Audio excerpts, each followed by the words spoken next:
February air, a winter's harsh. A different kind of love, a sacred rush.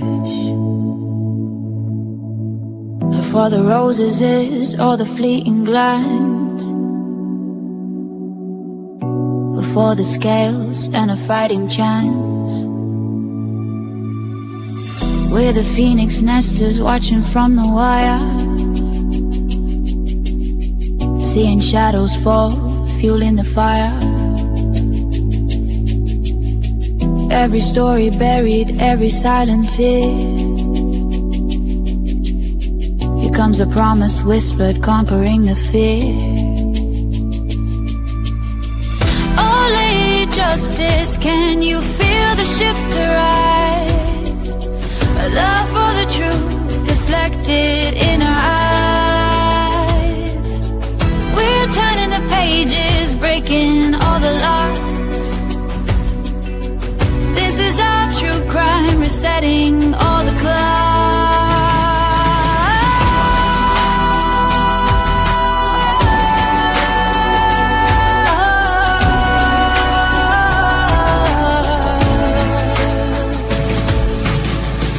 They sold you a story, a neatly packaged lie, but the threads are unraveling under a watchful sky. From the cold case files to the digital trace, we're finding a heartbeat in this forgotten space. Oh, Lady Taro space, can you feel the shift arise? A love for the truth reflected in our eyes. Return the pages, breaking all the locks. This is our true crime, resetting all the clocks. From the ashes of silence, a new day is born. For every lost soul, a promise is sworn. The blindfold is lifting, steady and slow. A garden of justice is starting to grow. A shift to arise, pure justice. A Lady Justice. Brian has been essentially convicted in the media. He has a right to have this information withheld, brought out in public, so that people can see it's not this neat little package. So people can start to wonder if Brian's innocent. Your Honor, Brian is innocent. So if I talk about things that are in the affidavit, and if I talk about things that we're seeking that the state wants to hide, I think that's fair game for the public to hear.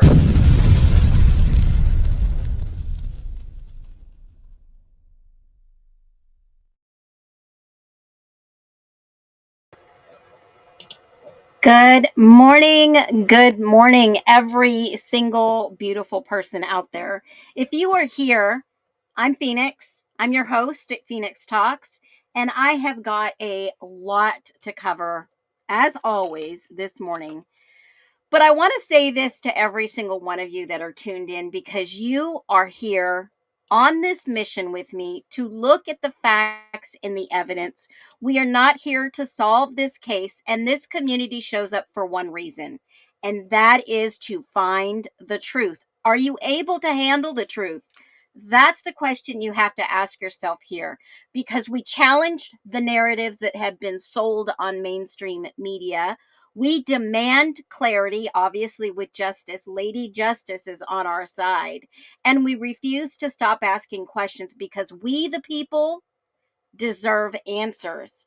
And if that sounds like you, then thank you for standing in that mission with us. Welcome home, every single one of you. So I want to say this with all my heart. I am looking at the facts and evidence. I am looking at pictures and documents from official released institutions. I am not looking to disparage anyone. I am not looking to slander or defame anyone. And I, with my full integrity, am not here to put anyone in danger. And the reason I say this is because, yes, I've discovered some things, some valuable information that may or may not pertain to this case. But I want to be very clear. My integrity holds true in who I am, that I do not wish to put anyone in danger. Now, there is a lot of speculation in the Idaho 4, and if you agree with me, I want to know that you are in the chat. Drop a 1. If you are here, hit the thumbs up button. And I have a question for every single one of you that is here and a willing participant. Have you learned more from me as a creator than any other creator out there that you have watched? I want you to tell me yes or no, because I'm going to give it to you hard. I hope you guys are in for this. I really do hope so, that you hear me very clearly. Loud and clear over. Because my channel could be named Truth and Transparency, and I not bring you any truth or any transparency. My channel could be called The Revealing, and I would never reveal the honest to God's truth. My channel could be named some other truth and reactions to crime, and I could never give you the truth. But I just want to say here, if my channel was named Reality, you would get all the real deals. If my channel was named, whatever, X, Y, and Z, I would give it to you. Mine is Phoenix Talks. I'm talking about what we see, what we know, not the random rumors, not the accusations. I don't fly that way, guys. That doesn't fly here. And I did make member only content that is for my members that want to know more, because that's where I differentiate myself. I'm a notch above the rest. I always have been. I always will be. I am giving you factual information from entities, from the court system, that we trust our justice system. And if this was national security, I don't want to put anybody in danger. Not one single soul. But what I will say for every single one of you that tune in to hear the truth, someone has been speaking in code for 3 years, and I have broken that code. And now I know why that code was broken. Let's put Idaho on the map. Do you guys want to do that? I can continue talking about this case. I can give you more information, and I'm going to give you the facts. But see, not many people can put all the facts together and see what needs to be seen. I have gotten so many comments on the video, the simple little video I shared with you yesterday. Oh my God, I've seen this 1,000 times and it never made sense until yesterday. It never made sense, Phoenix, until you put it together. And I'm going to share that with you real quick. I'm going to share 2 videos with you. One comes from the repository. I had to dig hard for this, guys. I do a lot of research at night, maybe 1 to 2 hours, some days 4 hours. And a video takes 2 minutes. A live takes an hour and a half. But let me tell you, I'm going to put fucking Idaho on the map. Not because I used to live there, but because I am going to start talking about cases that have never made news headlines. I'm talking about people like Brian Koberger, innocently put in prison for a crime that they did not commit. That is what advocacy is. If you have a individual that you believe is innocent and all the proof has been shown they are innocent, but they are sitting in prison because of a plea deal, or they were backed into the corner, then it is time to put Idaho on the map. Because I could be any creator out there. I'm a very tiny creator. I'm not with an agency. And let me tell you what happens. An agency comes in and tells her creator, hey, you got decent content. I'm going to pay you a monthly salary. Put as much content as you want out there. Put a video a day. I'm going to pay you your salary. But whatever you get in views, which we're going to push you in the algorithm, we're going to get paid. We're going to take that money from YouTube, but we're going to pay you a stipend, or we're going to pay you an amount. But we're going to make you famous out there, but you're only going to get a cut. And yeah, you better put some trace DNA on that button right now. Because just like Koberger's DNA doubled in size and they just don't know how, I'm going to show you this video and then you can be blown away. You see where I got it? I got it out of the repository in the Internet Archives. If you don't know how to do that, I'll teach you how to do that in a different video. But let's go. Hopefully we're going to get that.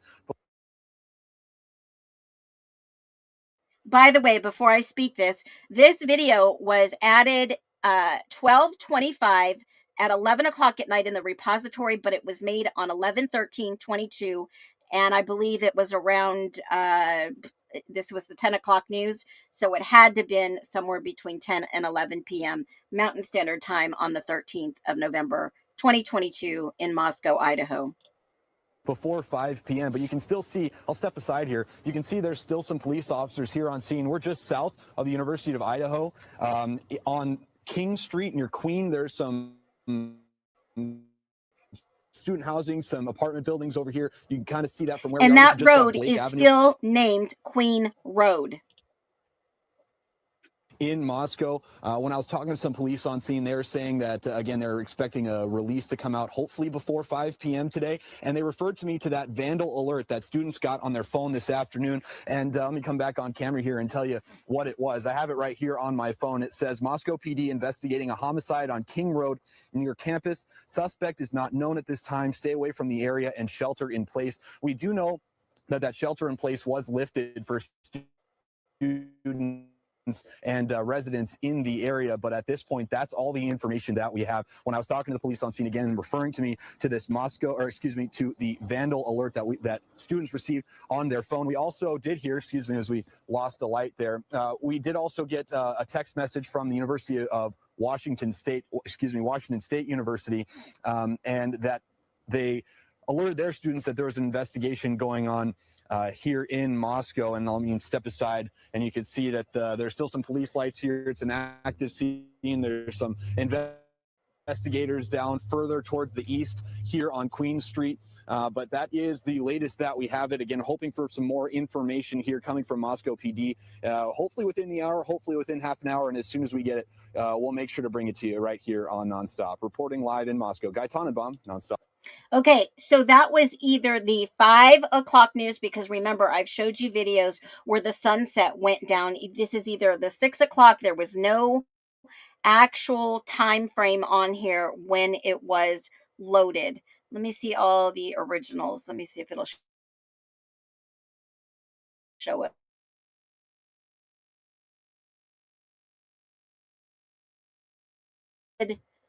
And it looks like 4:33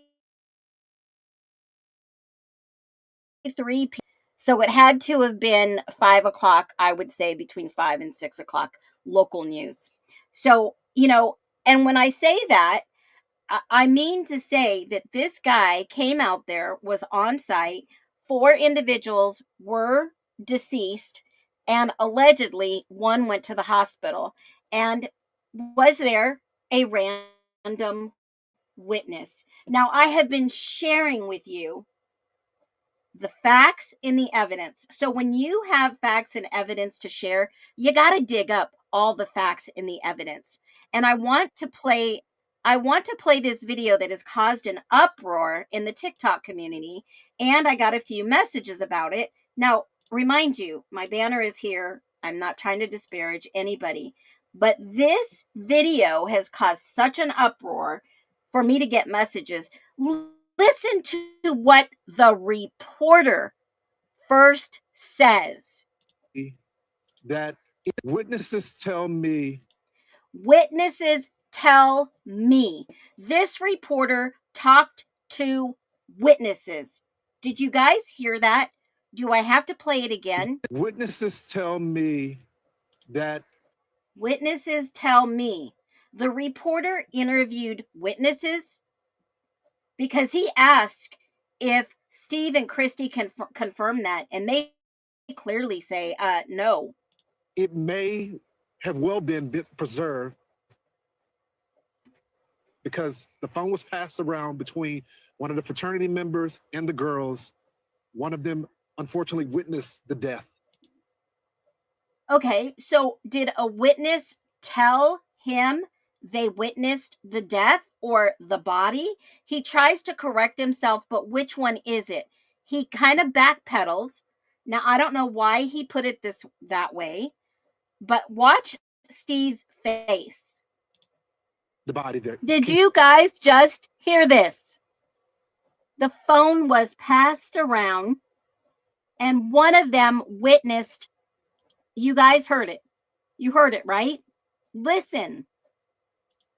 One of them unfortunately witnessed the death, the body there. Can you confirm that? Witnesses tell me.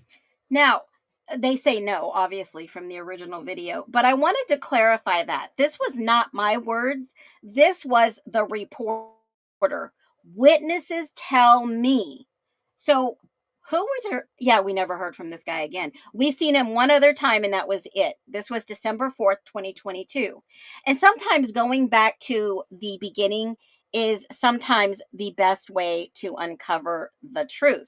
So who was this possible witness? Well, I have a few ideas.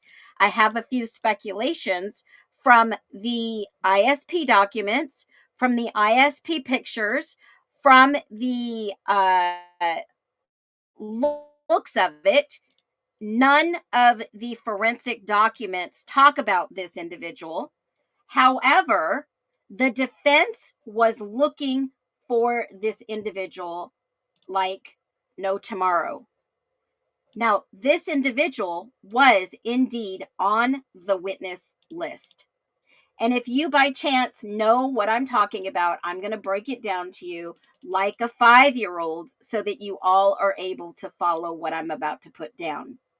So I need your full cooperation. Hit the thumbs up. I want you to post yes if you understand so far what I'm talking about. If you've watched yesterday's or the day before video, you'll be able to pick it up quickly. Allegedly, there were witnesses to this atrocity. And Ann Taylor, I believe, alleged, obviously, speculation, she knew who those witnesses were that could exonerate her client, Brian Kohberger.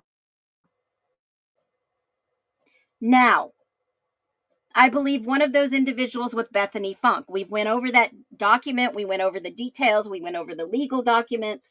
She did not want to return, but she was willing to speak and give whatever she knew, but not be a snitch. And another individual that we knew that I did a video on that we went over the documents that they could not find her to serve her documents was Yessie, the friend that allegedly was present during this atrocity alleged. And that is only because Steve has been talking in code for over 3 years and no one has tried to break the code. Until you know how to break the code, then you understand what Steve has been trying to say all along. And now I get it. I'm not siding with anybody. I'm just telling you what I see.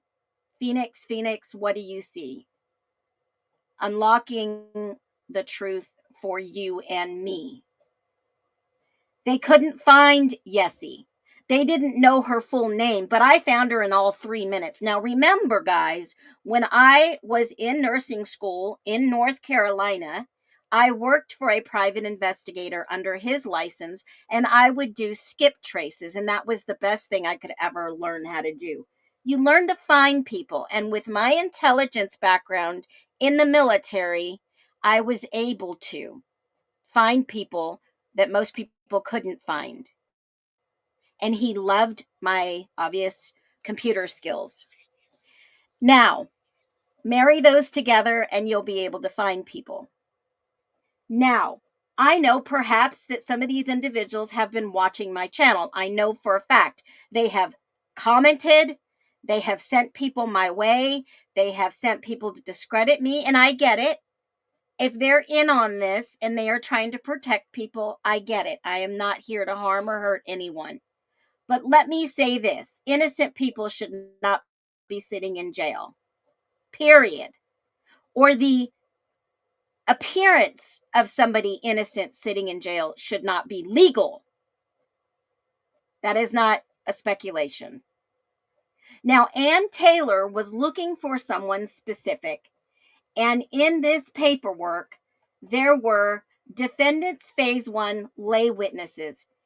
He was going to bring everyone into the courtroom that could prove his factual innocence. Factual innocence. Now, we are not pro-burgers here. We are for justice and those who are accused of crimes that are innocent. Let me be very, very clear. Now, mystery witness or victim, I'll get into both of those because that's the title. Random witness. A random witness could be anybody that was on Ann Taylor's list to come to court. And when you look at this, the majority of all these individuals that were coming to testify were law enforcement in one way or another, or frats.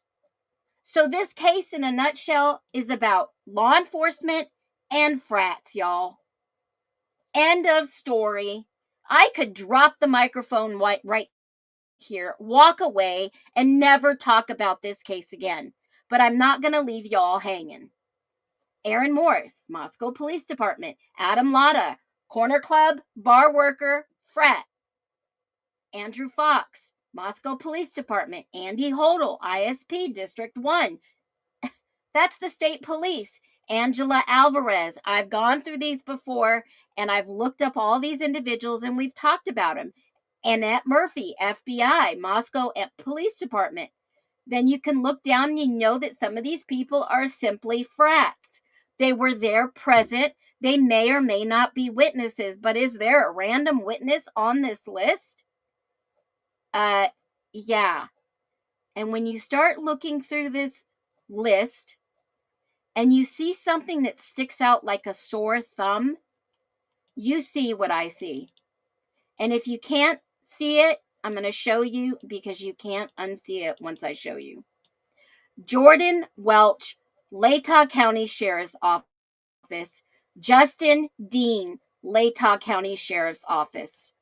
Two individuals from Latah County. Oh, I'm about to get freaking feisty.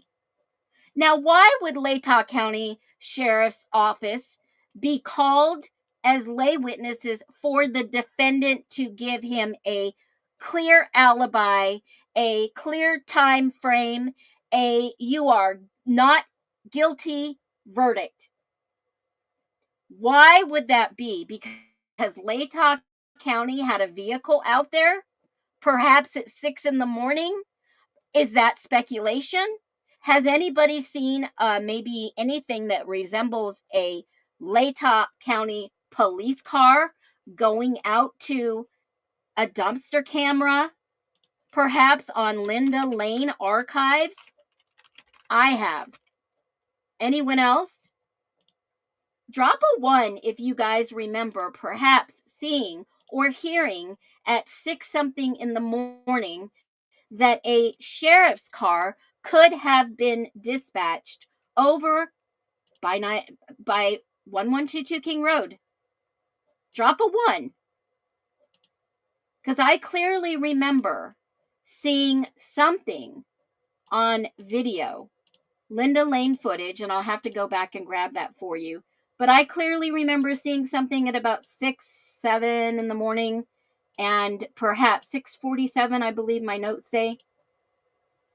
6:40 something in the morning. So drop a 1 if you remember seeing a video like that. Because I want to make sure that you and I are on the same page here. I don't want to be like, okay, yeah, you've seen it. You've seen it. Do tell me, my heart's racing. I see it. Abso-fucking-lutely. Okay, great. So all the answers are here, guys. I'm just showing you how to put them together. Busted, says Caleb. And mind you, I didn't welcome you in for the sake of time. I appreciate every single one of you being here. Thumbs up, please. And full attention. So was these two Latah County sheriffs random witnesses? Do you believe they were random? On your live, you showed a video of a footage. Yeah, I think I did before. And you know what? I think I still have that bookmark. Let's see if this is it.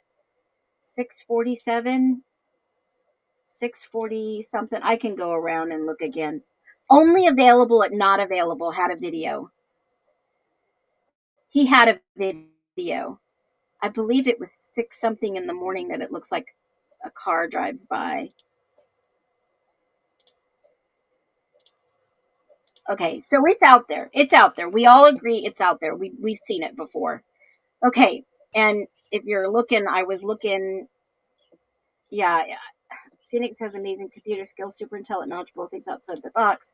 I love how she explains material to us we can understand. Absolutely. Thank you, Grace. I truly appreciate your comment. Absolutely. So we know for a fact on the 1320 Linda Lane camera, I believe it's 647 for some reason that's ingrained in my mind. We've seen a possible Latah County sheriff's car. Now, let me just see if I can find TikToks. Only available, not available. This guy has got a super good eye too. Only available at not available. Let's see if I can just back this up with a video. Because I want to be very clear. Evidence, proof. Evidence and proof. 6:47 a.m. People were saying that they were on scene. They were on scene. Linda Lane missing part. I have to play this video without the sound or else I'm going to get dinged. Okay? I don't want to get dinged. I'm tired of getting dinged. I'm not here to make money, but I'm here to show you. Here it comes. Frozen for 13 seconds. 6:47. Ha! I love it. I'm going, this is 6:47. There goes the car. I'm going to show you. I remembered that time. 6:47 on clean footage. Let's see. Here we go. Excuse me. All right.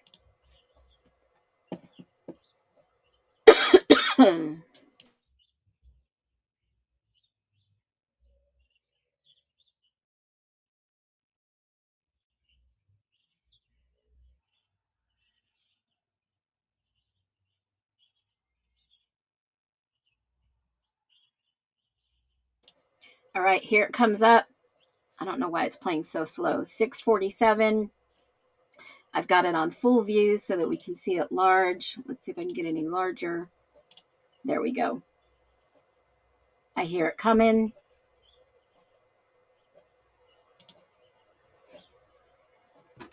Let's see. I don't know. This cough came back like overnight. I don't know why. I've been doing my chin stretches and trying to get my double chin gone. And these exercises are so good. My neck is feeling tight. It's crazy just doing these exercises every day for a week. Got to exercise that chin, folks. All right. Let's see if it pops up. 6:47.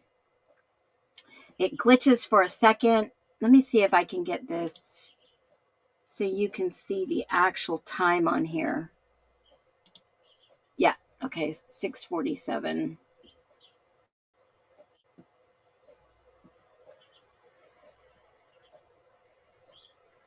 There's the cat. The cat's going down there. Okay, so there it goes. Holy moly. There it goes. And I'm going to play it back just a little slower. Now that I've got the cat going down the stairs. Here we go. Birds are singing, glorious day in Idaho. Cat goes down the steps. Watch the car in the background. Bam, right there. All right, sure does look like a Latah County Sheriff's Department. Now, remind you, I used to be married to a sheriff, and those cars do look like that. Okay?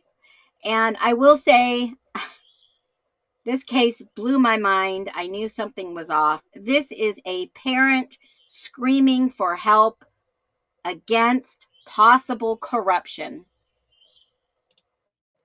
as if any parent would do. I just stopped it. I'm going to take a screenshot of it. I'm going to blow it up so you can see what I see. And here we go. I think people have known this all along. There is the vehicle. Now that you know that, purportedly wasn't that vehicle unmarked. It doesn't look unmarked to me. It looks like an older vehicle. If it was unmarked, I've seen cars that drive around that they sell at auctions. Once they get done with them at the police department or the sheriff's office or state police, ISP, whatever, they sell them for auction and anybody can buy them and mark out those vehicles. But if it was a vehicle that was taken out of the fleet and they still use it, then it could still be used for that purpose.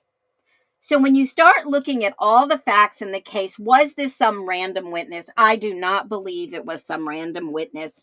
I believe Ann Taylor knew exactly what they were looking for, and I believe that Latah County sheriff's officers were probably on scene. Jordan Welch and Justin Dean. Well, okay, so who's this Jordan Welch? If I told you the background on this guy, you wouldn't believe it. You would not believe me. So let's go on a little field trip together and let's go look for ourselves, because that's what you do. Any integrity-filled person would tell you all the details that you know or that you can find. So, of course, we're going to go on over to Facebook and we're going to look up Jordan Welch and see what we can find. All right, maybe Jordan Welch is not on Facebook. Okay, and then we're going to go ahead and see if Latah County Sheriff's Office knows of a Jordan Welch. Ah, okay. Hopefully you guys are seeing what I'm seeing, but you're not. So let me add it to the stage. I love it. Sometimes. Okay, now, here we go. So several of our deputies last night, in honor of attending the University of Idaho's Veterans Day dinner. So the University of Idaho puts on a Veterans Day dinner for any of the law enforcement. And who do we have right in the center of this picture? It is Deputy Jordan Welch, United States Marine Corps. Holy freaking moly. Marine Corps? What? What are we seeing? A deputy that was in the Marine Corps. Well, I can't make this shit up. I can't. I just, I can't. Sometimes I can't even believe what I read. Okay? Now, was he Kopaka's roommate? I don't know. I don't know of a Welch. I don't know. But I do know one thing, as somebody who has a very well-decorated Marine in their family, and I was engaged to a Marine at one time who did pass away in Desert Shield, Desert Storm. I will say that Marines are usually issued K-bars with K-bar sheaths. Just saying. I'm not accusing. I'm not speculating. That is a fact. You can put the rest together. And if Latah County was requesting or subpoenaing, if Ann Taylor was subpoenaing Latah County Sheriff's officers to be at the scene of the crime, then I mean, maybe it's possible that maybe they left some stuff behind. I'm just saying. I'm not saying, but I'm saying. Okay? It's just a thought that crossed my mind, especially if you needed a speculative cover up to take place of a possible overdose. Yes, I said it. Okay? Yes, I said it. So when you look at the evidence of the sheath, let me pull this picture up. We all know that it looks like a K-bar with a UMC logo. Now, we still don't know how a K-bar sheath got there, and if that was even the actual weapon used. We still don't know that. This was the K-bar USMC. There is nobody else that I have found on this witness list that was ever in the Marines. Now, keep in mind, some Army paratroopers, like our friend Kopaka, could have been issued a K-bar. Yes, a K-bar as part of their paratroopers' survival gear. It is very possible. That is a known fact. Okay? But when you look at these, I've always thought, whose K-bar could this possibly have been, and why did they leave the sheath? Doesn't make sense how that freaking sheath got off somebody's belt buckle unless they took it off or took it from someone or it was somebody's self weapon. Okay? Did any of these girls have a weapon? Did they own a weapon? I mean, some of these things I've already asked for in the beginning, because when we see this simple little thing that I shared with you the other day, when you see this simple little warrant and what they were asking to look for in the house in this warrant, they were asking for anything that would show a purchase of any firearms, knives, or weapons. They wanted to see if anybody there had purchased or acquisition of such items, any sales receipts. They wanted to know if these were perhaps the residents' weapons. I still don't know the answer to that. I don't think we'll ever know the answer to that. So let's get back to this. When you go and you look a little bit more about Mr. Latah County Welch, we see other things that he's taken part in. January 28th, 2023, right after the unalivings, he comes in, he's a new deputy. Okay, on January 28th, 2023, they announced Latah County Sheriff welcomes new deputies. Latah County Sheriff's Office welcomed 2 new members to their office this week. Jordan Welch is the newest patrol deputy. Holy frick. You see, guys, he was on the witness list. I'm going to put it together for you right now, so make sure you get where I'm going. Holy shit. Now you see Jordan Welch wasn't even with the Latah County Sheriffs at the time of this crime. Okay? January 28th, 2023. This was after the crime, after the fact. Now, bear with me. This is big. And if you haven't hit the thumbs up button, you're going to want to do it right now. That's the only ask other than hyping a video or sharing something with someone. Deputy Welch came aboard. Can anybody tell me or guess what his job was before he came on to the Latah County Sheriff's Office? Can anybody take a guess? Anybody take a guess? Hey, Pavarotti, we know yours will look. Yeah, they're so stupid and gullible. Oh, my God. I'm not the paid opposition to put you in a wild goose chase, folks. I am not that. I am not here to put anybody's lives in danger or possible anything. I am looking at the evidence that was released and I am sharing. So, security at U of I. Ooh, that's a good one. Anne was going to corner him in the stand. Yep, she sure was.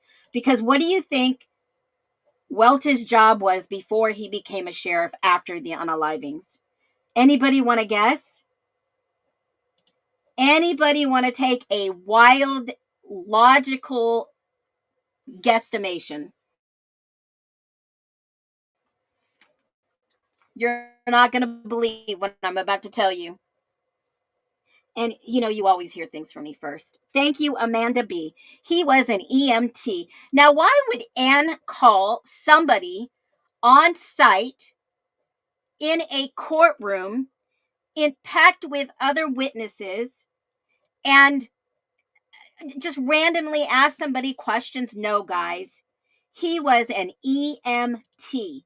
He was an EMT, and I guarantee you he was on site earlier in the morning, just like the Latah County sheriffs were.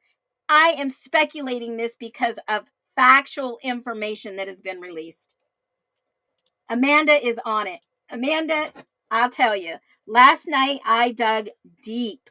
I did plenty of research to know factually what we've been sold. DM saw a fireman. DM saw a EMT, perhaps, and thought it was a fireman. That he had a big, long, cylindrical thing that looked like a vacuum. Okay. Wow. He would know where to stab one and that kind of knife. He would. A Marine. Yeah.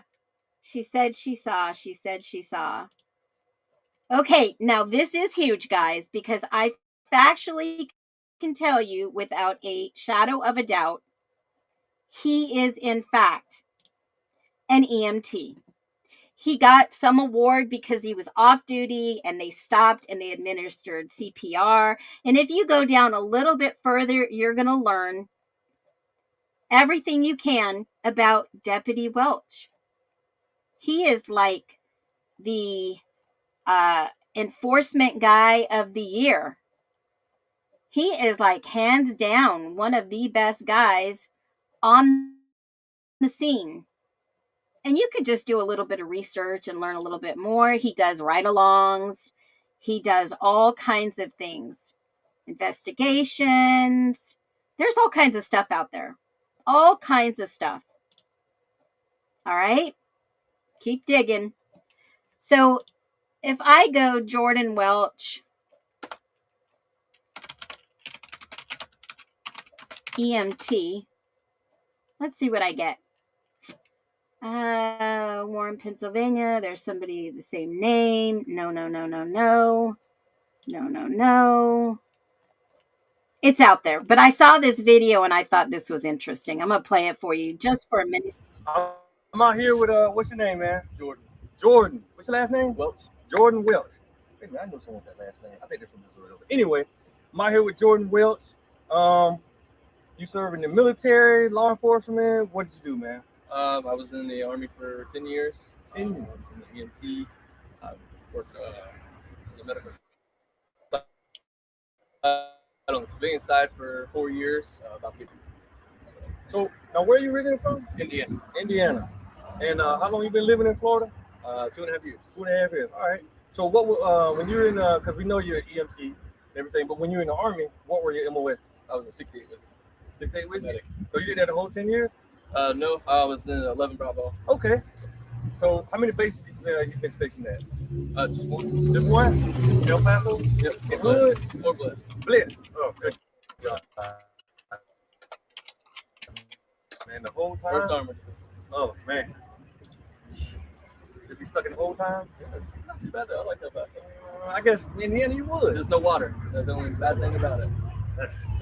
So how many times you get deployed? I get deployed once. Once to where? Again, Did you like it? well, I wouldn't say I really liked it. Oh no, some people like deployments, man. I Some mean, people they like the money. I guess with the money, I mean, there's certain aspects of it. You know, getting to do that's what I wanted to do when I joined the military. Okay. The whole idea was going overseas and doing the whole aspect of it, not just sit inside, but getting to see that whole experience. Now that's a question I was going to ask you. What was your original reason for joining the military in the first place? 9/11. Okay. I was in high school when it happened. Watched it unfold. Family has a military background. My great grandpa. Okay. So Now, the reason I asked you all those questions, man, it was a good reason, I promise, man. I'm with an organization, a nonprofit organization called Operation Fly Flag. And what we do at Operation Fly Flag, we like to present flags to our veterans, our law enforcement, our first responders, as a token to let them know how much we appreciate what they do. So, on behalf of Operation Fly Flag, I would like to present you, Jordan, this flag as a token of our appreciation for what you did and what you still do for our country. Thank you. Thank you. One more. thank you. Okay, now I'm not saying this was Jordan Welch. I thought that was a pretty cool video I wanted to show you. But keep in mind that that doesn't mean that was him. I couldn't check out anything and cross-reference that was Jordan Welch, but I just thought it was interesting. Then there is a Jordan Welch in Pennsylvania that he does EMT. I just thought this was pretty interesting, but you can go down that deep rabbit hole if you want. I just learned enough to know that this guy was EMT. And I thought, you know what? I'm going to go back and I'm going to look at the people who showed up on, obviously, Law and Crime, Idaho 4, video on scene that 1.7 million people have seen. Oh, 1.8 now as of today. Okay. And when you see the EMT standing out here, let me see if you guys can see that. Yeah. When you see the EMT standing out here, of course, I couldn't even confirm if he was any of these EMTs that were on the scene, because what did they do? They blurred out every single person's face. Let me see if I can get there quickly without having to scroll through this whole thing. Okay. EMTs, where are you? I know they turned them away about right here. You can't even confirm if he's even on scene. Here we go, normal speed. I'll play it a little bit slower. I couldn't even confirm if any one of these guys was possibly him because of the fact they blurred every single person's face out. Why would they do that? I'm sure Ann knows every single person that these were. He looks like the guy in the light bulb. Possibly. I don't know why an EMT would be there. I doubt it. I highly doubt it. It's almost as big as Santa Claus. Maddie had it. It's hers, and she had it for protection. Why would Maddie own a knife like that and not survive a knife fight? Okay? Ask yourself that question. There's so many people covered up. My brother was stationed in Hawaii. He was lucky. Busted, the right along guy. Okay. Now, I couldn't even confirm if it was one of these guys because you can see his stocky build. And if he was an ex-Marine and an EMT, you know, I've got some family members that are EMTs or were EMTs. And you could see these guys. Obviously, you could probably go and pick out one of them to see which guy was them. I don't know. They blurred out faces. I can only take a gander. He's a little tall. He's a little chunkier. And maybe it's the guy standing right in front of us or the guy right behind him. Possibly. Don't know. He's not some skinny guy. He's a pretty tall, big dude. And I kind of had a feeling he's got this jacket on that says paramedic. He's got to have something that says EMT. He's got to have something. Moscow paramedic, we know that he might have been working for Moscow at the time. Could have been working for an ambulance company. Could have been any of these guys in front of us. And we would never know because they have blurred all their beautiful faces to prove who was on site and who was not. All right, you got the thumbs up. You got the telling them, hey, these guys are possibly no one surviving.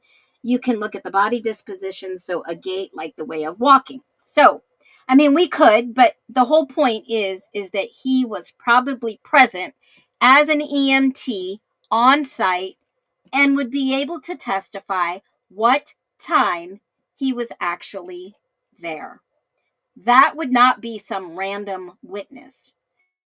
The random witness that I would say, yeah, I get it, just saying a source. Yeah, we can kind of go through all these people's videos and kind of see if this guy matches this guy, the guy we see on. I have not seen any other videos of this guy to compare. None. So it's kind of hard to say we would be able to find him. I looked online. I looked through videos to see if I could find him, with his family. He's not on YouTube. He's not on Instagram. He's not in any actual videos with the sheriff's department. So believe me, if anybody has something that can say and can confirm what I already believe, I believe Ann Taylor had enough information to call him as a witness, period. Tall, lean like a basketball player. All right, well, let's go back and let's look at the Latah County Sheriff's Jordan Welch picture. And this was in 2024. Kind of lean, very tall. I would say he's probably about maybe 6 foot, you guys. Tall, lean. Officer Smith was a Marine as well, held a black belt. Marine Corps. Wow, I did not know that. Officer Smith was too. Wow. Probably her knife wasn't in reach. If I chose a weapon of my choice, it would be a 22 or a Glock, something. But I would not carry a knife like that, even though it was a fixed blade that prevents you from cutting yourself. But I don't know. I think Anne had in mind that if this guy was an EMT right here in the middle of this picture, was an EMT and he showed up, he could give the exact time, and I mean the exact time, when and in fact he was present. So this is the guy that was on the witness list, factually. So obviously she had a really good reason to say, we're going to bring him in and he's going to be able to tell us what time he was there, what time this atrocity took place, an estimate. And this was, in fact, you guys want to screenshot this? This was, in fact, on the 28th, because I know people watch and I know people are going to take information, make videos. I don't care. Just this information needs to get out there. So take a good screenshot. I'll take my banner off for a minute so that you can grab that. That was January 28th, 2023, after the atrocity took place. All right. So now that you guys know this, yeah, the lapel and the pin. Any questions? Any questions for those who are here? And he's not a random witness. He was called for a reason. And I don't think, let me see. I know, but she had one, so I feel it was Maddie's. Well, how do we know Maddie had one? Did they find one that she purchased? Did Kaylee purchase one? 33 fatigue. Oh, you were too funny. You were too funny. Okay, so I don't think he was some random witness. I believe she called him. She was going to get him to come to the stand to actually prove Kohberger's innocence and get a not guilty verdict. That's the goal. That's the goal. Now, who was perhaps else on Anne's list that would make us think perhaps something else was going on? Did anybody realize that, they got a subpoena back? Let me just share that with you real quick. They did get a subpoena back that unfortunately they couldn't find Timothy DeWulf. And what significance is Timothy DeWulf?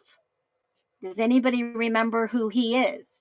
I did a video about him a while back. Lose brain cells with this case. It has me upside down. You are not the only one, but I think I made this video 6/8 of 25. It's being turned right side up. So Brian Koberger's defense team has summoned and issued an order for Tim Othie DeWulf. He goes by Tim. And Tim was an alleged frat member at the U of I and is now being called as a witness. Allegedly, Tim's dad is an attorney in the area, and I'm sure they're going to try to get this quashed, but there's a hearing.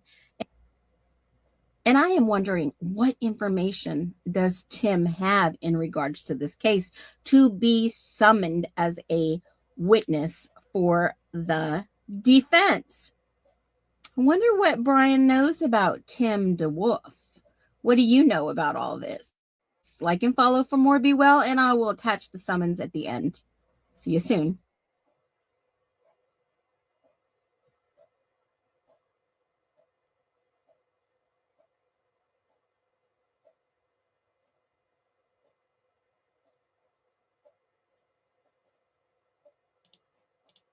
There it was, and this was the returned order of not found return of service. So what happened? There you go. They said they sent this to Washington because that's where Tim was from, guys. He was from Washington. Now, he was the VP of the frat. Yes, and I can show that to you also. Tim DeWulf, right here. He was Instagram. Let me grab it. Here it is. Sigma Chi. There Tim Wolf is right out in front right here. See this guy right here with the long hair and the beard?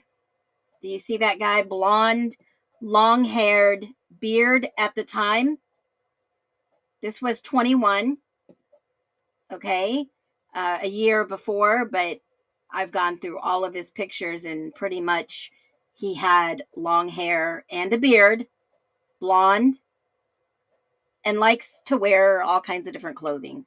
So here we have the return of service. This is when a order is placed that I just showed you in the video, and they go to serve the subpoena that says you need to be here at this date, at this time, at this place.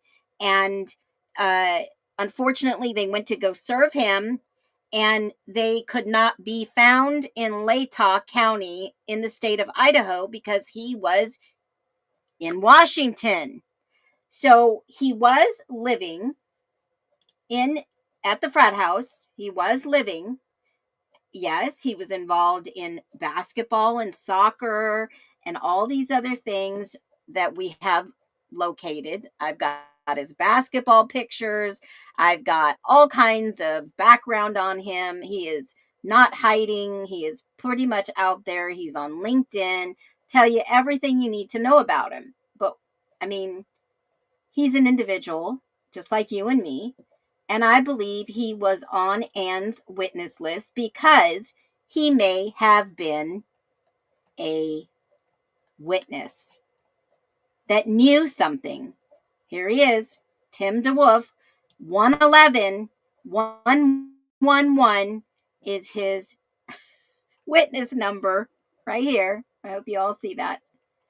Tim DeWulf, 1111. That was right there. So when you have that information and you say, okay, perhaps Tim could have been a viable witness to give facts, but they couldn't find him. But Latah County Sheriff did write on here comments, original return of service filed to Ada County Court. Because remember, that's who was calling him to come to court to testify. Copy return sent to attorney. Witness now lives X, Y, and Z. And this was June of 2025 last year when they were supposed to go to court. Man, I was pissed. I was pissed when they called off this trial because I, in fact, sent my information to absolutely attend this trial. But right there, they said witness now lives at yada, yada, yada. and that was on June 2025. Interesting that we have this return of documentation of a possible witness. So now we have the frats and the police all called by Ann Taylor to come and testify. But then we also have a picture released from the ISP, perhaps on accident or on purpose, and we just don't know who this individual is. Was it a witness? Was it a victim witness? Was it someone who possibly tried to help and was attacked and taken to the hospital? Possibly. All a possibility. 100%. All possible. So when we start looking at individuals who were EMTs, then Latah County Sheriff and called on the witness list, and we learn about these individuals and we start questioning the authority, and we see that all LE and frats were possibly involved. Was this a potential speculative cover-up? I don't know. You have free will to believe what you want to believe in this case, in this national media case. But, something that I saw last night threw me for a freaking loop, y'all. It threw me for a loop. And I don't know if you've seen this video. I'm going to show it to you. Some of you may have seen this. Some of you may have seen this. And I have to grab it real quick. Where did I see it? Hold on. Dang it. Let me see if I can find it again. Where was it? Hold on. Somebody. Oh, I know where it is. Hold on. I knew. Somebody reposted it. Let me see. Give me 1 second. This was on the fly. It was not like planned. Not planned at all. Hold on.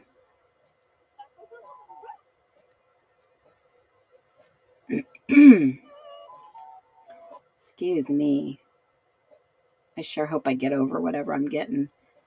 Let me see. I thought I saved it. Maybe I didn't. Let me see if I did. Where is it when you want something? Here it is. 15 hours ago.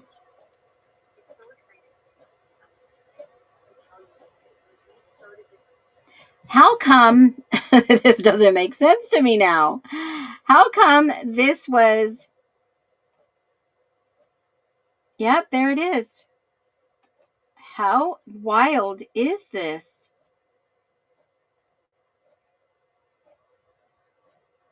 How could this possibly be? Holy moly, I did send it to myself last night. Here you go. And remember, my streaming shows are not scripted. They are live, in the raw, in the real. And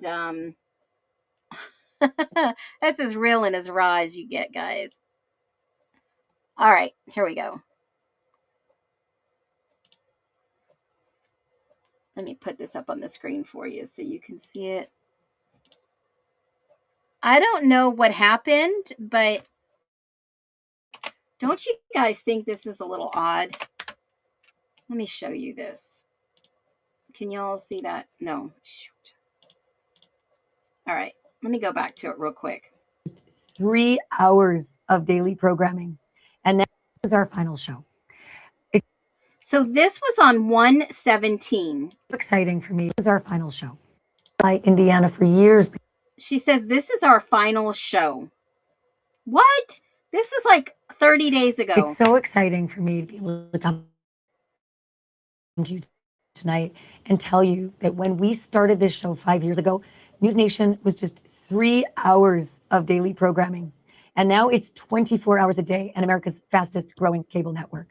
Banfield began as something totally different, a celebrity-driven interview program, kind of like Larry King. But we soon realized that our viewers were really passionate about true crime. We are still the only live, nightly, true crime investigative show on television. Banfield was the first primetime show that this network launched, News Nation's OG. And that we have come this far is, I'm going to say it, due to you. For half a decade, you have invited us into your home to sit with some of the most painful and consequential stories of our time, each with a unique and unforgettable person or persons at the center. People like Gabby Petito, whose disappearance and death forced a national reckoning with domestic violence in plain sight, and the Idaho 4 murder case. Those murders stoked outrage far beyond their quiet, small town campus. We held up Abby and Libby, whose murders haunted Delphi, Indiana for years before justice began to catch up.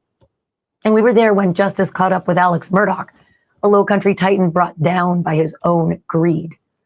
We navigated the twisted and sinister path of Lori Vallow and Chad Daybell, whose faith was perverted into justification for child murder and more.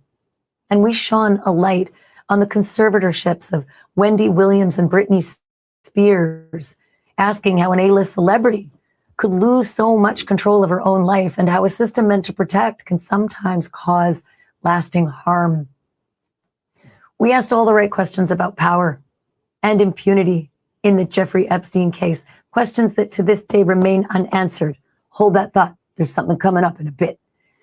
And we refused to look away as allegations emerged against some of the most powerful figures in entertainment, among them Sean Diddy Combs, because accountability should never depend on fame or money or influence. And then there were cases that challenged the system itself. The murder of Sandra Birchmore, for one, and the killing for which Karen Reed was acquitted. Night after night, we brought you the stories that you may not have known about otherwise. Missing children, silenced victims, questionable prosecutions, and families who are still waiting for answers. This show was never about shock. It was always about truth. We asked questions and we challenged official narratives. And above all, this was about giving victims and survivors a voice when other cable news networks wouldn't. To all of you who tuned in night after night, who trusted us with these stories, who stood with survivors and demanded accountability, thank you. This has been a true honor to do this work with you. And we are not done yet. I'm still going to be around to talk true crime with you on News Nation, not only News Nation, but also I'm going to be doing my nightly podcast. So I don't know why they're still doing this, but I thought that was going to be her last episode with News Nation. And like, I know for a fact, Brian Enton kind of veered off. He got his own social media. He's doing other things, but he says he has segments on News Nation. And then she made her social media. And I think they're both kind of like stepping away from News Nation, if that's what I understand. But then they are like special guests. So I don't know if you guys caught that or was a part of that, but some of the stuff going on in the Guthrie case, just like in the Robinson case, the Allen, the Robinson that we see now, and now the Guthrie case is just making just odd waves to me, in my humble opinion. Now, I'm just observing what's going on, but I believe after accusing individuals all along that they've been wrong. Now, either they've been wrong on purpose or they've been wrong for a reason. And I think that possibly because she was in the, perhaps they knew that those documents were coming out, and I'm still going through them. It's crazy what I found, but it is quite obvious that a lot of these people that were named in those documents have stepped down all over the place. Now, for the rest of this show, show is going to be a little longer because I didn't greet everyone and spend 15 minutes doing a greeting. I'm not trying to push merch. I'm not trying to do anything because I am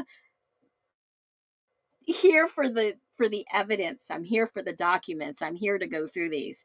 And speaking of documents, and Tim DeWulf was the frat vice president of Sigma Chi. Sigma Chi. I'm thinking about my Thai tea that I just made, and I also made a cold press protein coffee drink this morning, which was freaking delish because in a cold press, you don't get that bitter. You pour it out right away. A couple of things I want to bring to you before my next fireball because I've got some. Goodbye, Ashley. I love it, Les. Oh, little people laughing over here on the side. Okay, so any questions in the random witness? Random witness could have been a frat or an EMT turned Latah County Sheriff. Could have been. There are no random witnesses in the Idaho 4, folks. It was frats and LE. All right. Source LinkedIn. Yeah, I've got his LinkedIn pulled up. Anybody's asking, here's a picture of him and all the Sigma Chi frats. If you want a picture, I'll put a picture up on screen. There is plenty of evidence and proof all around for you to find. These are all public pictures. There is nothing private about these. There you go. Tim DeWulf is right up front. It looks like the guy in the light bulb, someone says, I don't know. I don't know. And if that was a witness, maybe tried to stop the atrocity or come and see what was going on, then I don't know. I don't know. But I do know that on his LinkedIn, which is his Instagram, has been put on private since then. His he does live in Boise, Idaho right now, which I found really odd after this atrocity. He moved from Washington to Boise.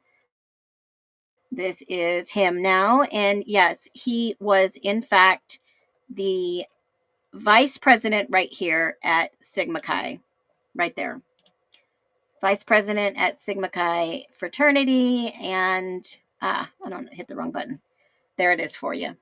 I just keep hitting the wrong button, maybe because I highlighted it. All right. And that's where he currently works now. So he is interesting marketing, something marketing or something like that. Dynamic IT. IT. Wow. Okay. So there's some information. You guys can go out there and you can do up all kinds of sleuthing, if you will. Everything's public information, so why not use it for your benefit? So let's do this. Now that you've given everything, why was he there? Well, Hunter was there. If something happened and there was a, let's just hypothetically say that these two of these kids overdosed. And then somebody walked in at about 2:15 and learned of this overdose. What would you do? Their oath is to call somebody in the frat. What was Tim at the time? He was in fact, vice president of Sigma Chi. It had to do with a member of Sigma Chi. So you would call your hierarchy. This is military protocol too, guys. Any type of organization, I'm just telling you, you call your commander in charge. You call the person in charge. So that would be a VP, a president of Sigma Chi at the time. You guys know who that was, right? You know who that is. Phoenix, would he have told the truth or would he have lied? I don't know. We didn't get to see a freaking trial. You're not going to rat out your other frat members. That's against the code. You leave the fraternity, you're in the fraternity forever. You leave a sorority, you're in that sorority forever. All these people were part of that lifestyle. Once you're in, you're in. I call it organized crime, in my humble opinion, because these people go on to become lawyers, doctors, influential people, politicians, mayors, council members. I mean, think about it. These are the elite privileged offspring of many successful people in Idaho, folks. They are the affluent that could get away with murder or perhaps speculative, an overdose. Okay, in my humble opinion. That's just the way it is. And when they say that it was a possible overdose, you call your frat members, you call your sorority, you call your military advisors, you call your JAG, you call whoever, and you keep it within the family. That's with any other organization. So when you start looking at this, would they tell the truth or a lie? You're under obligation in a courtroom setting to not perjure yourself, or you could be charged with perjury. So did they want that in front of the public to see? No. Everything took place behind the scenes, in my humble opinion. Now, getting Narcan and calling the cops, that's what people would do, not in organizations like this. You and I would call 911. You and I would call 911. Who's to say somebody didn't call 911 at 3 o'clock in the morning, folks? Who's to say somebody didn't? And this is a perfect lead-in to what I am going to tell you. Thumbs up, everyone. If you come in here, thumbs up. If you're trolling, keep scrolling. You know I'm giving the live details. You know I'm giving legit documents, evidence, and my humble speculative opinion. Now, where I'm going to go with this, you're not going to be shocked. I'm just giving you more facts and more evidence. 215 that caused an uproar. 215 on my TikTok. I'm not here to toot horns or anything like that, but let me tell you, this freaking video has caused an uproar. I'm going to play it. You know it. If you saw it. If you didn't, I'm here to share it with you because I believe sharing is indeed caring. And here we go.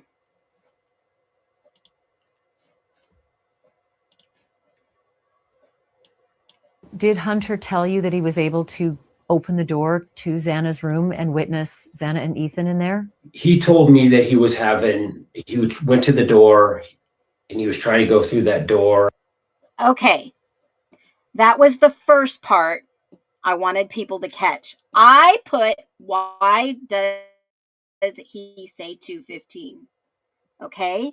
Now, I proved a point after this. And he was trying to figure out what was going on in there. It's kind of like what you're hearing with that audio. He announced himself. He said, remember what I told you. If someone had to enter the house and exit the house with leaving no visible clues, the best way to get in would be a window. A window. Now, if Xana was attacked in her room and they shut the door and finished the attack, Xana would be in front of the door. There would be a hard time getting in the door because we know 100% for a fact Ethan was in bed. Xana was standing up and even was fighting. We know that. But keep in mind, they both had enough stuff in their system that I believe somebody may have given them right before they left a party to make them less powerful to fight back, in my humble opinion. Now, let's listen to the rest of what he says. The fireball's coming. "Hey, I'm here. What's going on?" But they didn't respond. And he went in there, he seen something. And I think around 2:15, you hear when somebody truly sees something. Like, you got to remember, there's blankets, there's covers, there's the bed. So this person, they could have totally been covered up to where you. 2:15. Keep that in mind when I play the next video. Steve is telling us 2:15. He's not, in my humble opinion, in his coded messaging, he's not telling us 2:15 into the 911 call. I believe he's saying 2:15 a.m. And we're gonna verify this document. We're gonna verify it. You just flip that blanket over, and then all of a sudden you understand the impact of what really. So these kids were covered, and they didn't know that they were bloodied and bludgeoned and cut and all this other stuff. What if I told you Hunter may have went in, and this is speculation, saw Xana on the floor, saw Ethan in the bed, and Ethan was covered and Xana was just laying there. No blood, some blue stuff on the desk. That would indicate a possible overdose. They had enough stuff in their body and alcohol to have that possible chain effect to overdose them. Now, if that was possible and these people were partying and they just covered them up and left and nobody knew what was going on in that room until Hunter opened the door, that is a 100% possibility. Possibility. Really happened. They're not sleeping anymore. It is what it is, and you hear kind of like a roar, like a painful roar, and I think that's what was going on. But that's just me. That's just my interpretation of the same call that you guys are analyzing. I talked to Hunter directly, and it sucks. He had a broken soul. This is a man who's seen his best friend dead. All right. His best friend seen him dead, not bloodied and stabbed up in gore, saw him dead. Checked his pulse. Checked his pulse, folks. So let's get into this on this next part of the stream. We are going to take a look at what perhaps Moscow Police Department gave us to verify these facts, or what they didn't give us. Let's talk about what they may have given us or what they did not give us. Because when you start looking into the details, you're going to see very clearly that someone has been trying to tell us what happened. 2:15? Nah, I don't think so. Let's watch my next video, which will explain everything. So here we go. I hope y'all are ready for this. I have attached the 911 call right after this, and you can listen. You can, I'll do this for like maybe 1 minute, and then that will give you a good starting point to where to play it. Start at 00 into 2:15. 2:15 doesn't have anything going on in the call. So I'll play it here. I'll do it right now. 2nd, November 13, 2022.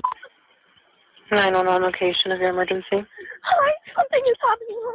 Something happened in our house. We don't know what. What is the address of the emergency? 1122.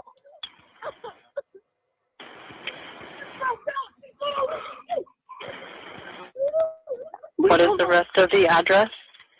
Oh, Kings Road. Okay. And is that a house or an apartment? It's a house. Can you repeat the address to make sure that I have it right? I'll talk to you guys. We live at the White, so we're next to them. I need someone to repeat the address for verification. The address, 1122 King Road. And tell me exactly what's going on. One of the roommates is passed out, and she was drunk last night, and she's not waking up. Okay. Oh, and they saw some man in their house last night. Yeah. Hi, this is And are you with the patient? Okay, I need someone to keep the phone, stop passing it around. Can I just tell you what happened pretty much? What is going on currently? Is someone passed out right now? I don't really know, but pretty much at 4 a.m. Okay, I need to know what's going on right now if someone is passed out. Can you find that out? Yeah, I'll come. Come on, Bethany, we gotta go check. But we have to.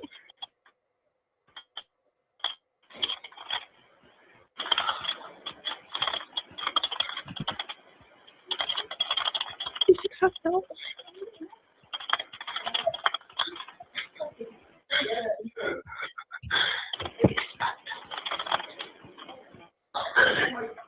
She's passed out. What's wrong?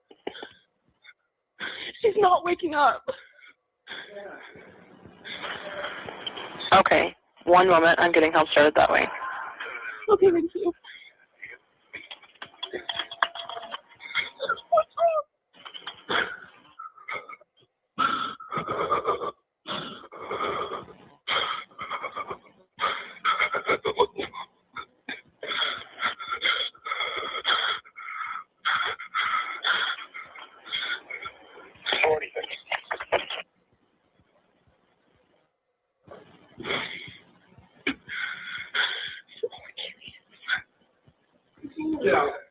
Okay.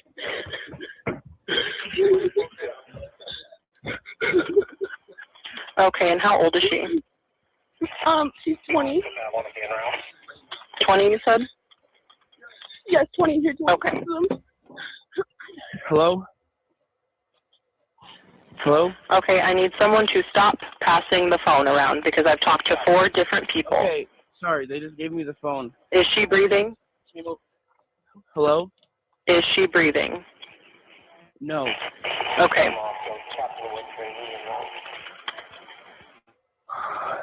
Bethany, Dylan, I need you to talk to them, okay? I can't talk to them. They need you to talk to them. Okay. Hello. Okay. I have already sent the ambulance and law enforcement. Stay on the line. If there is a defibrillator available, send someone to get it now and tell me when you have it. Say that again. There's a police here right now. Okay. If there is a defibrillator available, send someone to get it now and tell me when you have it. We don't have one. I think yes. Do you have a defibrillator? Yes, we have one. Are you talking to the officer? Yes. Okay. Okay, so you saw at 2:45 in this video. And Let me get there.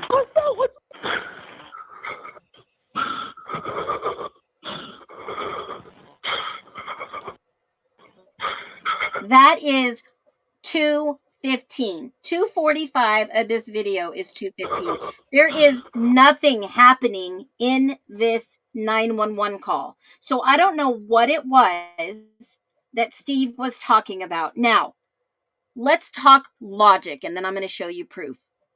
Let's talk logic for 1 second, folks. Take a deep breath. I know you just heard a lot from this 911 call. But let's take a step back and let's do an exercise together. And I know the first thing a lot of people said, why wait to call 911? Think about this, folks. The average individual would never wait to call 911 if someone was in need of assistance. Xana and Ethan probably would have called 911, but they probably couldn't at this time. Steve said Kaylee called 911 and they sent the police over to the Banfield. What? Think about this for 1 second. Let's back up. Let's hold our composure and our thoughts and think about this together. Dylan says, poor Kaylee, like she's already seen Kaylee. Somebody whispers, where's Kaylee? No one has said anything yet. Somebody is letting the cat out of the bag. What if I told you 911 possibly was called? No one waited to call 911. Let's assume and speculate for a minute that these kids called for help. And let's say help came. And they also called their frats and sororities. And they had to get together with law enforcement to delay delay the communication of what took place, because I have caught several interviews where people have said they heard what was going on around this time and they weren't sure of what was happening. They heard the ambulance. They saw something going on down at this house in the middle of the night, but they weren't sure. Okay? They weren't sure. So what if I told you we take a step back, we go down on a field trip, and we go to Linda Lane at 2:15? Did anyone see anything from the silent video at 2:15 at all? Does anybody remember 2:15? I do, because I went to go check out 2:15. Okay? And let's see what perhaps Steve may have been sharing on the silent video at 2:15, because there was a lot going on. Wasn't that guy just in some plaid shirt? Was that a guy? Was that a guy in a plaid shirt? Holy frick. Hold on one second. I'm going to go back just a little bit. I have played this video, sped it up back and forth. It's when it goes color. Somebody looks like they're standing on the balcony for sure. You see their little reflection. Let me go back when this video goes color. Holy moly. What time was that? Let me go back and take a peek. I thought he had a plaid shirt on. Holy moly. There it is. All right, let's see. Somebody's standing at 1:43. Remember, people in this house are part of Pi. Here they come up. Someone had a plaid shirt on. I don't know who it was.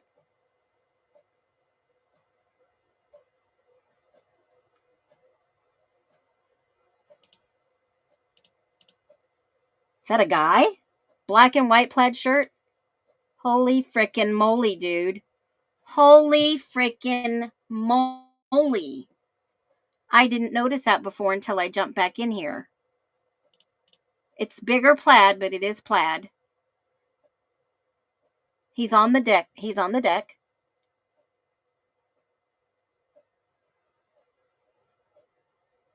Hanging out.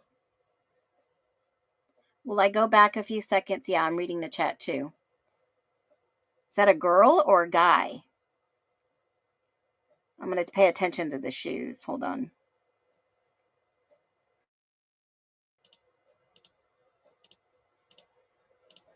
Boots. Looks like a guy's leg.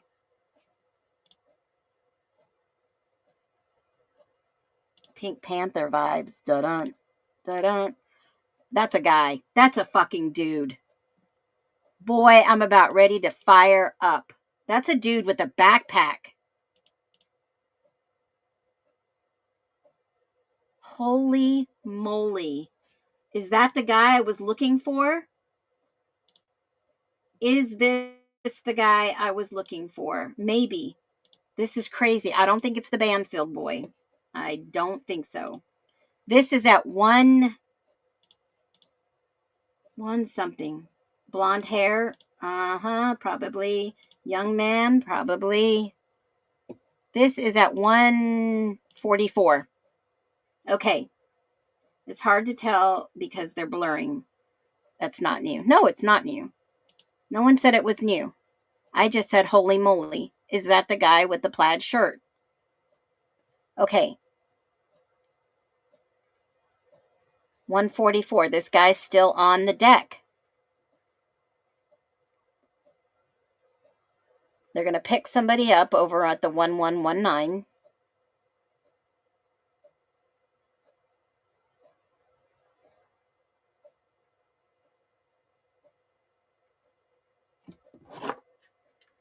Let's see. That's not even what I wanted to share.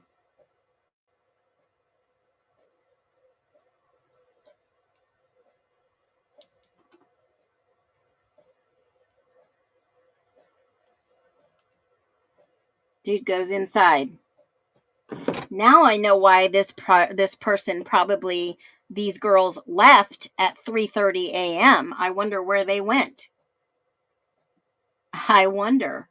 This is the Moscow Police Department releasing the silent time between, I don't know, it was 12 and 2:25. No, not you, Anonymous. Somebody said this isn't new. I don't know who that is. I've never seen that footage, and don't tell me that no one's ever shown it before. Telling you freaking losers out there that have nothing to do. It's not been seen before. It's probably been seen, but nobody put it together.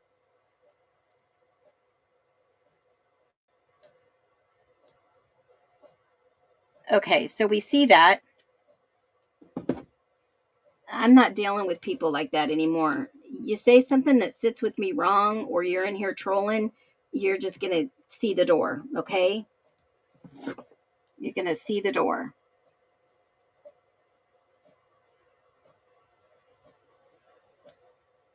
And don't let it hit you on the way out. Okay, so you guys have just seen that guy, right? Okay. We've seen that. What time is it? 12:51. Okay. Sorry, I got a little scatterbrained. Now, they cut it out because this happened at a different time. We already know this. We already know this because Steve, unfortunately, has given us the 2:15 hour. So 2:15, we're going to speed it up a little. Is it 2:15? Is it something we need to be aware of at 2:15? Remember, this time frame is all wrong. And I'm going to play it in slow motion, and I'm going to show you. I'm just going to give you what I found, okay? I'm going to give you what I found because you guys deserve answers just like I did.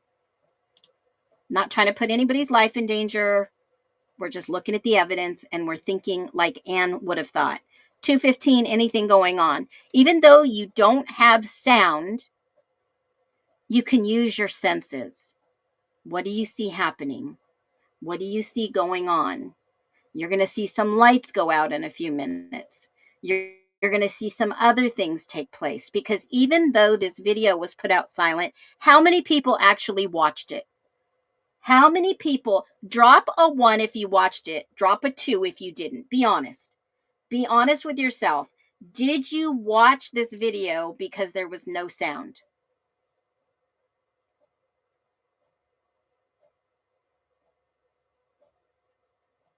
Did you watch this video in slow motion with no sound?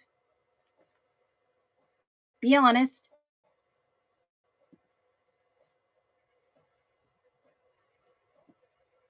One bell at 2:15 would be 1:15. Absolutely, Susie.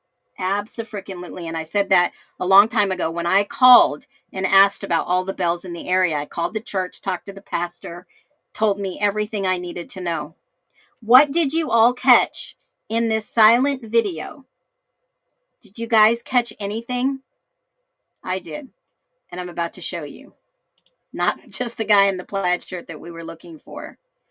At 1, here we go. Here it is. I'm going to play this half speed. You'll see it in a minute. Guess who comes home at 1118? Guess who comes home in this truck?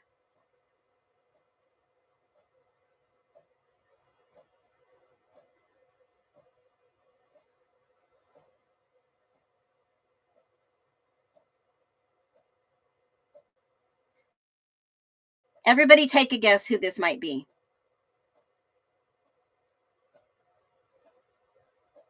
Is this the random witness that said, I heard something go on between X, Y, and Z time frame? This is the video Moscow Police Department released between 12:55 a.m. and 2:25 a.m.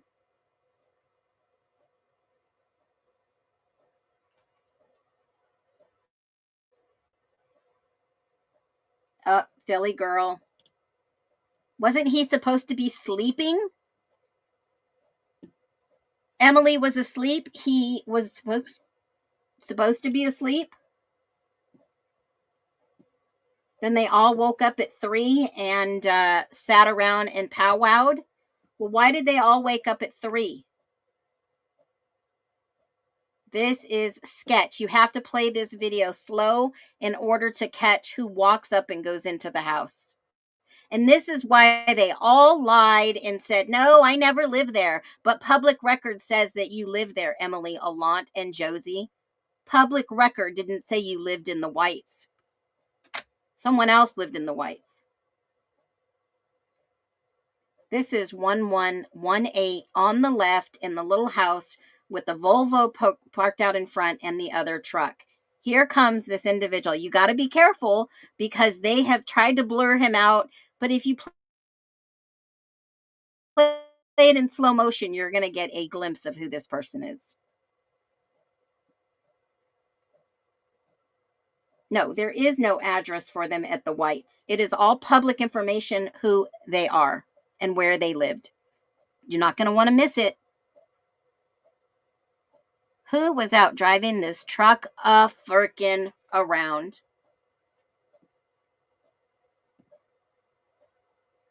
Who is that, guys? Who is that by the walk, the haircut? Who is that? Nah, they were all in bed. This is at 124, allegedly. If you don't know the answer, that's okay. It looks to me like this may be Hunter Johnson in this shot. That's not Jack D. Definitely not Jack D driving around in this truck. Okay? If you watched his walk, if you knew what he looked at the time, I mean, let me just show you a real quick picture that I have kept for a while on Hunter Johnson so that I knew what he looked like at the time. Remember, their social media has been scrubbed to the max.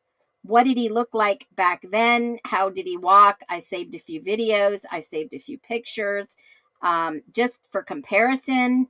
Now, remember, I am no expert. I'm just looking at things. We're looking at evidence released by the prosecutor, released by the state, released by the attorneys, released by whatever, because I wanted to see for myself. And it all boils down to LE and the frats.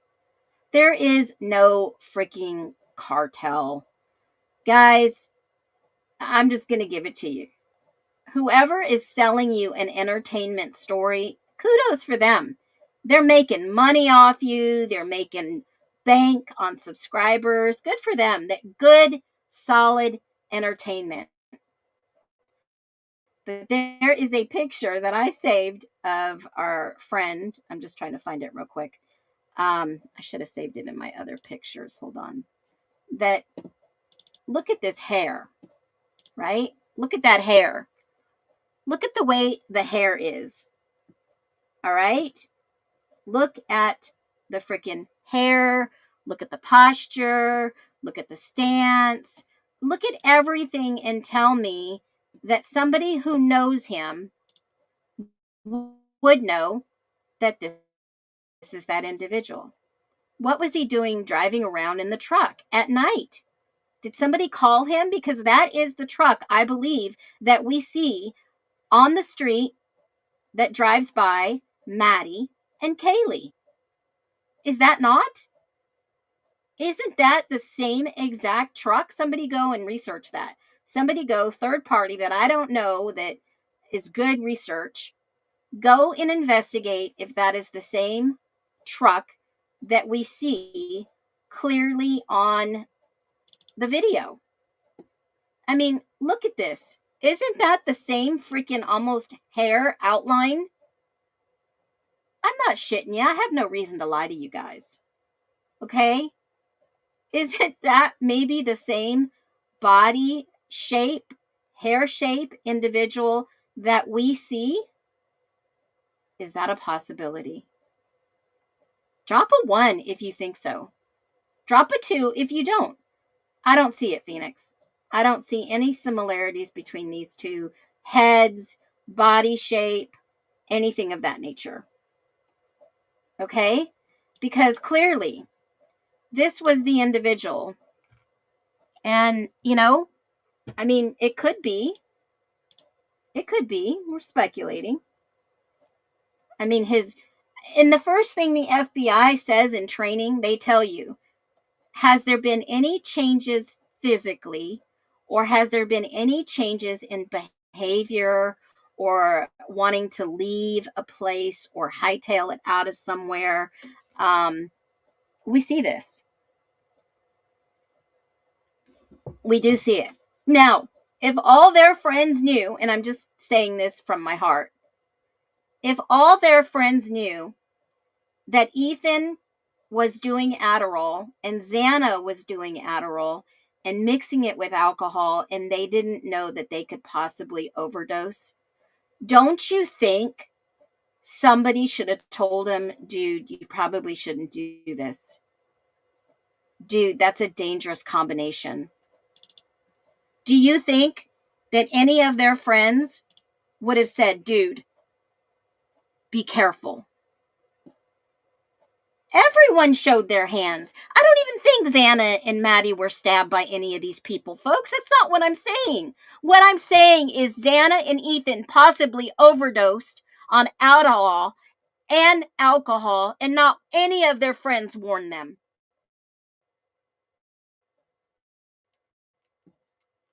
And how do I say that with my full chest? Because I have freaking proof, people.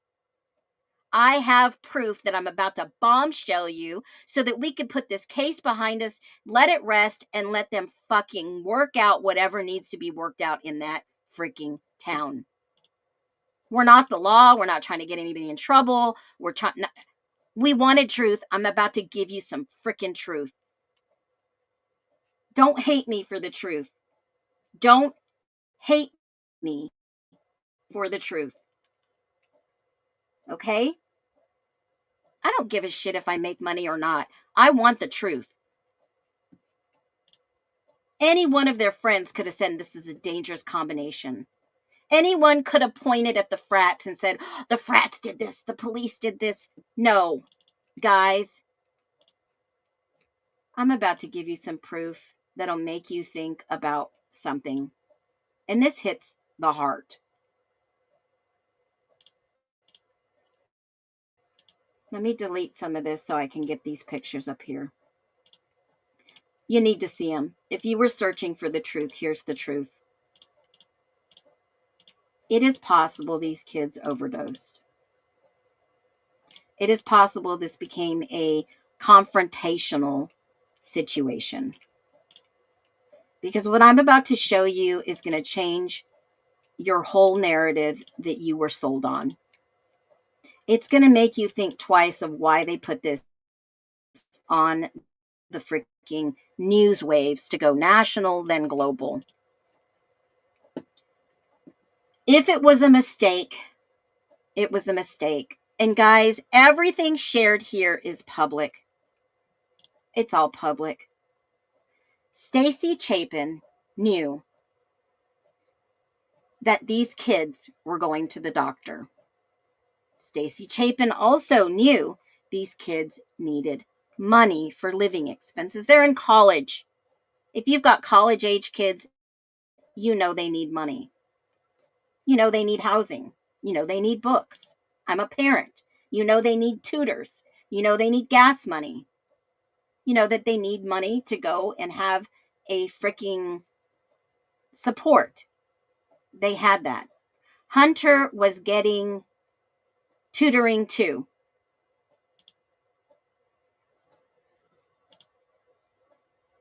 Hunter was going to the doctor. Hunter was getting meds.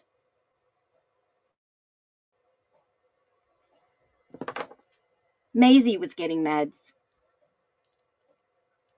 before the atrocity happened. All public information. Was Ethan? Yes.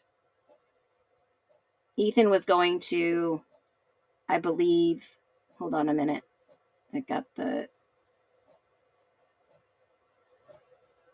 I believe it was a simple accident, in my humble opinion. Someone was giving Ethan maybe something to help him focus. Maybe it was just an accident. Ethan was getting money for golf. He needed help with schooling. I thought you were my brother. All public info. Who gave it to Ethan?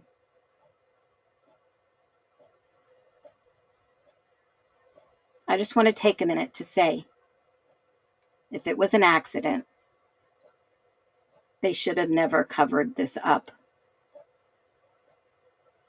And that is why you don't see them very often. See, because something in this culture, they protect those individuals. They protect them. I never once saw Ethan going and getting money for the doctor or meds. I only saw two people. Ethan had golf, Hunter had gas, Maisie had dinner, food, gas, meds, doctors. I never saw Ethan, getting meds. Somebody gave that to him. From what I see, from what I've gathered, from what I understand.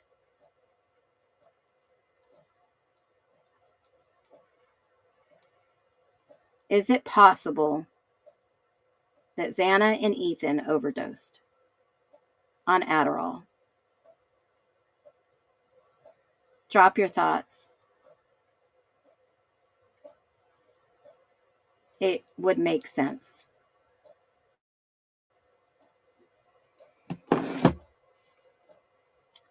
Who the hell is Stacy Chapin? That is Hunter, Maisie, and Ethan Chapin's mother.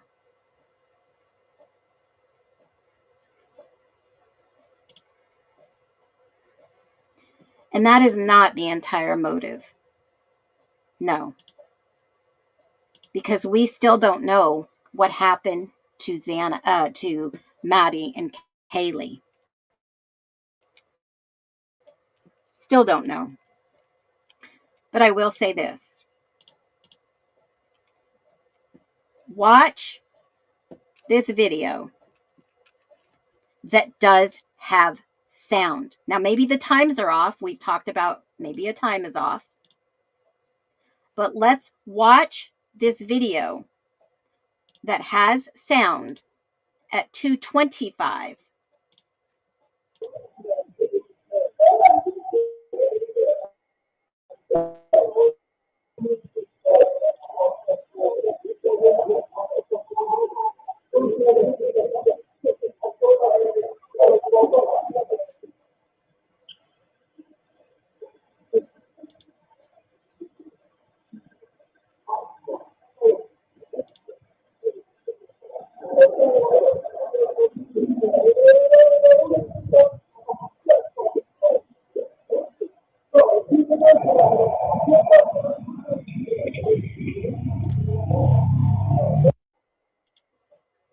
Now, who is this racing to the house?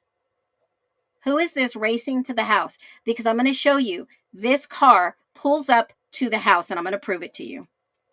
2:26. They say this is 2:26, but I believe this is 2:15, and you're going to hear it in a minute, but I want to prove where this car goes. This car in the rearview mirror pulls up, and I believe this is the Ford that you see parked in front of 1122. I'm going to play it slow I'm going to mute it because I don't want to hear that. It does sound like the Ford, the black vehicle in front. You can see the rear view lights stop, and then it turns in and disappears. Look at the 119. They put the brake on, they turn in. How do I know this? We're going to go on a field trip real quick at 2:26. And you're going to see on Linda Lane in just a second, you're going to see at 2:26, it never parks anywhere but other than what I just said. 2:26, you're going to see the lights. You're going to actually see the lights pull in.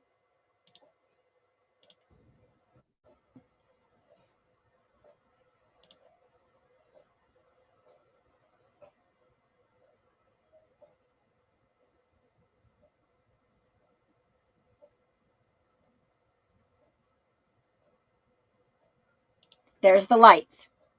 The lights flash. They pull into 1122 because they never come back here to park. I'm going to fast forward a little bit. You'll see they never come back here to park. They pull into 1122. But I'm going to take it one step further and prove my point. We're going to go back and we're going to see where this car comes from. And it didn't surprise me at all. Didn't surprise me one bit.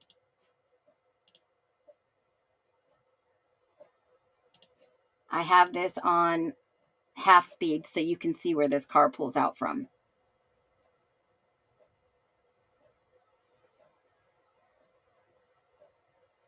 Look in the bushes off to the right. You'll see the headlights in 1 second.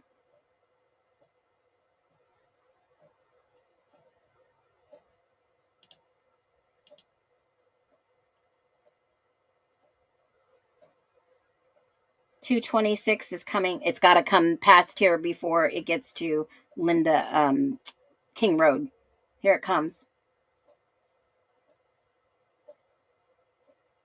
You'll see the headlights first. And you'll see it drive by. There's the headlights.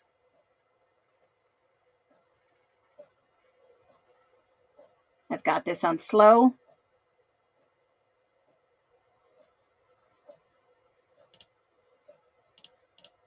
Somebody can enhance that. That would be great. There's that vehicle. And then we know that it turns on this road. But let's listen. I'm going to play it at normal speed. Well, let's do 75. Here we go.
That scream right there, I'm going to explain this and then we'll get into it in the next live. I'm working on something right now. That scream is someone walking in and seeing someone injured or unalived, in my humble opinion. And I believe that was Kaylee in my heart. And then 911 was called. That sounds like to me a gut-wrenching cry, seeing a person unalived.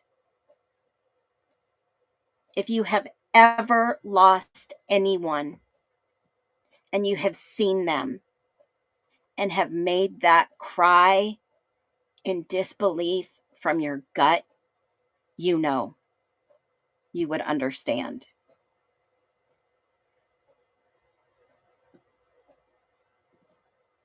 I had found my grandmother through the window, unalived, on a Sunday morning.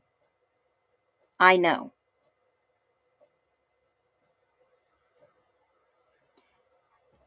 I just want to say a moment of pausing. This could be a trigger warning for many people. And as much as we want the truth and we want those to pay for what they've done,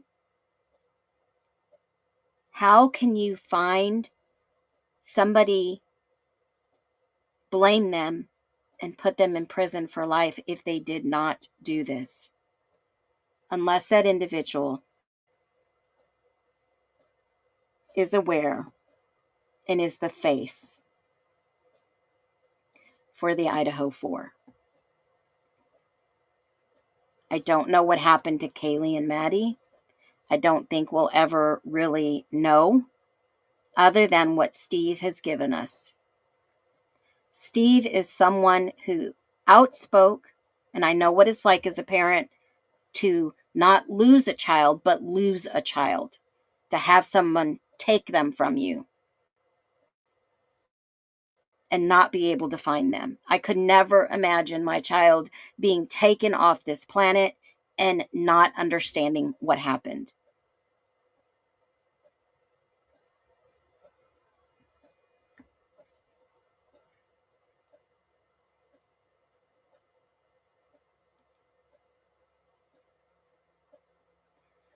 Will we ever know what happened to Maddie and Kaylee? I don't know. I don't want to put anybody in danger. This is a true case where people were murdered, where the truth has never been apparent, where the blame has been put on people that shouldn't be blamed. But I will say, for all of you faithful Phoenix Talks members and followers, this case may never make sense to us with what we've been told. WSU knows that this lawsuit is bogus. I'm a small creator. Not many people are watching this channel, but I think the people that matter do watch. But I will say this. There were never any random witnesses on the list. They knew. I believe Ann Taylor knew.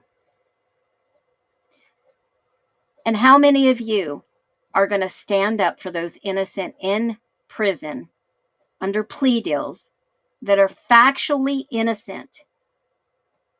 How many advocates is it going to take for those people to be recognized when our justice system or the law enforcement or these affluent families can make things disappear? How? Who? When? When are you going to stop supporting those who are providing entertainment and not telling you the facts? It's not a jab at other creators. It's integrity. Make sure you guys give my mod some love. I appreciate every single one of you that is tuned in. I appreciate every single one of you. I do. And I will be back. I have so much more. Please stay safe and be well. I love you guys. Go take a break today. Please, for yourself, for your mental health, go rest. Enjoy your family. Get things done that you need around the house or the office. And remember, we're a community that looks for the truth.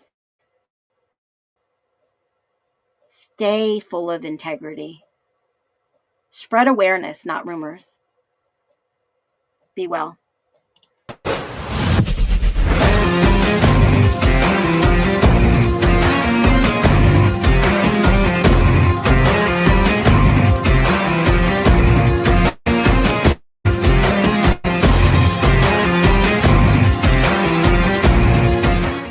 February air, a winter's harsh. A different kind of love, a sacred rush. For the roses is all the fleeting glance. Before the scales and a fighting chance. We're the phoenix nesters watching from the wire. Seeing shadows fall, fueling the fire. Every story buried, every silent tear. Here comes a promise whispered, conquering the fear. Oh, Lady Justice, can you feel the shift arise? A love for the truth deflected in our eyes. We're turning the pages, breaking all the locks. This is our true crime, resetting all the clocks.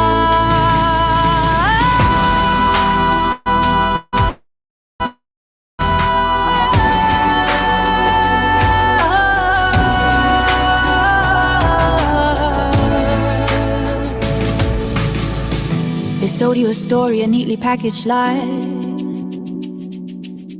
But the threads are unraveling under a watchful sky.